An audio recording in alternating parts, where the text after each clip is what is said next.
안녕하십니까, 문틀란TV입니다. MBC가 설 명절을 맞아서 여론조사를 이제 실시해서 보도를 한 바 있습니다. 자, 그런데 이보다 며칠 전에 MBC가 다른 여론조사 기관에 의뢰해서 여론조사를 추가로 실시했던 이 사실이 지금 드러났습니다. 그런데 그 조사 결과는 방송을 하지 않고 코리아 리서치 센터하고 실시한 그 조사 결과만 이제 발표한 것으로 이렇게 나타나고 있습니다. 그 K-스탯 리서치라는 조사 기관하고 이렇게 해서 실시한 조사인데 그거는 24, 25일 응답률도 19%로 굉장히 높습니다. 신뢰도가 높은 조사인데 그 조사 결과는 보도를 하지 않고 코리아 리서치 센터하고 27일, 28일 그러니까 협업을 한 그래서 나온 조사 결과만 발표를 했는데 그 이유가 무엇일지 여러 가지 궁금증 또 의혹 같은 게 일고 있습니다. 윤석열 대통령이나 국민의힘에 유리한, 다시 말해서 야권에 불리한 그런 내용이기 때문에 그래서 일부러 그 조사를 빼고 다시 추가로 여론조사를 실시한 게 아닌가. 며칠 전에 해놓고 그거는 보도를 하지 않고 다시 추가로 다른 그 조사기관하고 의뢰해서 조사 결과를 방송하는 이런 일이 있었습니다. 자, 일단 그 보도된 내용이죠. 정당 지지도 보면은 민주당이 44, 그다음에 국민의힘이 41, 그래서 약 3%포인트 차이로 좁혀졌다. 하여튼 수치 자체는 민주당이 국민의힘을 약 3%포인트 정도 앞선 것으로 이렇게 이제 이런 내용으로 해서 보도를 한 바가 있습니다. 근데 이보다 앞서서 말씀드린 대로 그 K-스탯 리서치하고 공동으로 실시한 24, 25일 날 실시한 그 조사 결과를 보게 되면 이렇게 나옵니다. 더불어민주당이 32, 그다음에 국민의힘이 38로 국민의힘이 민주당보다 6%포인트 앞선 이런 조사 결과를 이들이 얻었습니다. MBC가. 근데 이거는 보도를 하지 않았어요.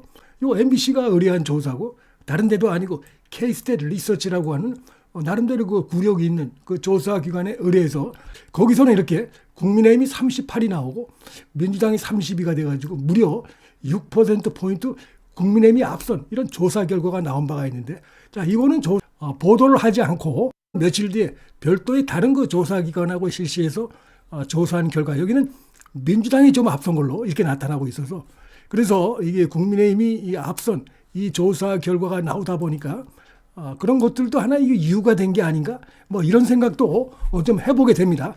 이런 경우는 흔한 경우가 아닙니다. 불과 며칠 전에 많은 돈을 들여서 K-스탯 리서치하고 여론조사를 실시해서 그 결과가 나왔는데 이거는 보도를 하지 않았다는 것입니다.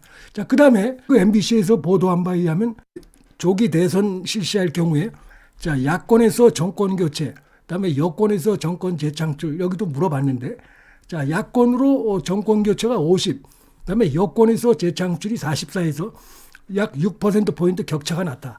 이런 내용으로 해서 역시 이제 보도를 한 바가 있습니다. 그런데 이것도 마찬가지로 바로 며칠 전에 K-스탯 리서치에 의뢰해서 역시 같은 내용으로 해서 물어본 바가 있는데 거기는 다르게 나왔습니다. 자, 보시게 되면은 자, 야권으로 교체돼야 된다. 이것이 이제 같은 내용이죠. 야당 후보가 당선돼야 된다가 47.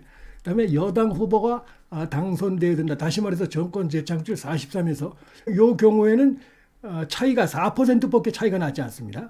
보도한 내용은 약 6%포인트 격차가 나니까 그래서 이런 걸 봤을 때 자, 야권에 어떻게 보면 불리한 여권에 유리한 이런 거 조사 결과가 나와가지고 정당 지지도도 그렇고 정권 연장 항목도 그렇고 여권에 조금이라도 좀 유리한 이런 부분이 있다 보니까 다시 실시했나 뭐 이런 생각이 좀 듭니다. 이게 가장 중요한 부분인데 굉장히 그 높은 수치입니다. 사실은 국회에서 탄핵이 됐지만 직무에 복귀해야 된다가 40% 가까이인데 39로 이렇게 나왔어요. 39. 며칠 전에 K-스탯 리서치에 의뢰해서 조사한 바에 의하면 이렇게 나옵니다. 자, 탄핵을 기각해 복귀시켜야 한다가 40으로 나옵니다. 파면을 인용해야 된다는 1%포인트 더 낮은 수치가 나왔고 대통령이 직무에 복귀해야 한다는 1%포인트 더 높게 나왔어요. 그러니까 40으로 나왔습니다. 숫자가 앞에 숫자가.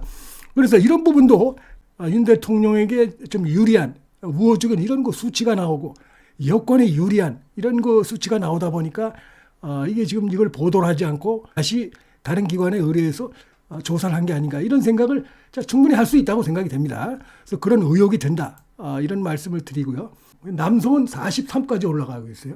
남성은 좀 더 많이 대통령이 직무에 복귀해야 된다. 이런 게 돼 있고 서울도 43이나 됩니다.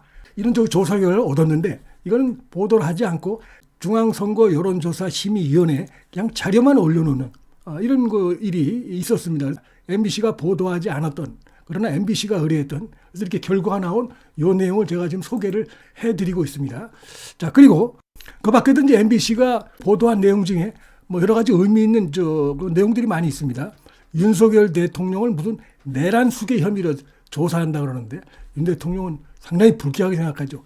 대통령이 헌법상의 그 통치 권한을 가지고 했는데 대통령이 권력을 쥐고 있는데 무슨 내란이라는 게 말이 안 되는 겁니다. 사실은 이건 정말 말도 안 되는데 국민들도 동의하지 않는다가 42로 나왔어요. MBC가 보도한 내용에 의하면 42가 나오고 동의한다가 55지만 그래도 그 기각보다도 더 높게 나옵니다. 기각 여론보다 더 높게 나왔다는 게 이제 뭐냐면 국민들이 아니 아무리 그래도 그렇지 대통령을 내란 수괴로 본다는 건 말이 아닌 것 같다. 이런 거 생각하는 국민들이 많다는 걸 보여주는 것이라고 하겠습니다. 이런 건 이제 앞으로 지금 현재 헌재에서 심리가 있고 그다음에 법정에서 재판했는데 이런 게 다 반영이 될 겁니다. 굉장히 수치가 높은 수치입니다. 이거는 왜 그러냐면은 여소야대 국면이기 때문에 야당이 192석대이니 이런 상황에서 이렇게 나왔다는 거는 굉장히 높은 수치다. 이렇게 봐야 된다고 생각이 되고요. 자, 그다음에 보도한 내용 중에는 이런 거 있었죠. 민주당이 정부 여당의 발목 잡았다. 동의한다가 더 높게 나왔어요. MBC가 보도한 그 내용에도 동의한다 맞다. 이런 것들이 역시 이제 윤석열 대통령의 12.3 비상계엄의 주요 배경 중에 하나인데 명분, 정당성 이런 걸 지금 뒷받침해 주는 여론조사 결과다. 자, 이렇게 볼 수가 있겠고요. 자, 그리고 요거는 이제 MBC가 보도하지 않은 내용입니다. 거대 야당의 횡포를 막고 종북 반국가 세력을 척결해 자유헌정 질서를 지키기 위해서 등의 이유를 들었다. 윤석열 대통령이 밝힌 이러한 비상계엄 이유에 대해서 얼마나 동의하십니까? 이렇게 물었더니 자, 동의한다가 역시 43이 나왔어요. 매우 동의한다와 대체로 동의한다 앞에서 43이 나오고 동의하지 않는다는 55. 그래서 굉장히 그 높은 수치입니다, 이게. 어쨌든 간에 대통령의 이러한 그 비상계엄 선포 이유로 든 것들, 자, 이런 부분에 대해서 동의한다는 국민이 무려 43%로 나왔다 하는 것이 어제 MBC가 보도는 안 했지만 사실은 조사에서 나왔던 것이다. 그다음에 이것도 나왔습니다. 자, 대통령이 지금 이제 내란죄 혐의로 구속이 됐는데 대통령 구속에 대해서 찬성하십니까 했더니 이 MBC 조사에서도 반대한다가 43이나 나왔다. 이런 수치가 보도한 거와 다른 그런 내용인데 불과 며칠 전에 MBC가 케이스텔 리서치 의뢰해서 실시했지만 보도하지 않았는데 그 전반적으로 내용을 보면 윤석열 대통령이나 여당에 좀 유리한 이런 그 수치로 이렇게 볼 수 있는 것들이 많이 있습니다. 그래서 뭐 방송을 하지 않았나 이런 의혹이 좀 생기고 있다. 자, 이런 말씀을 드리겠습니다. 문틀란 TV 여기서 마치겠습니다. 시청해 주셔서 감사합니다.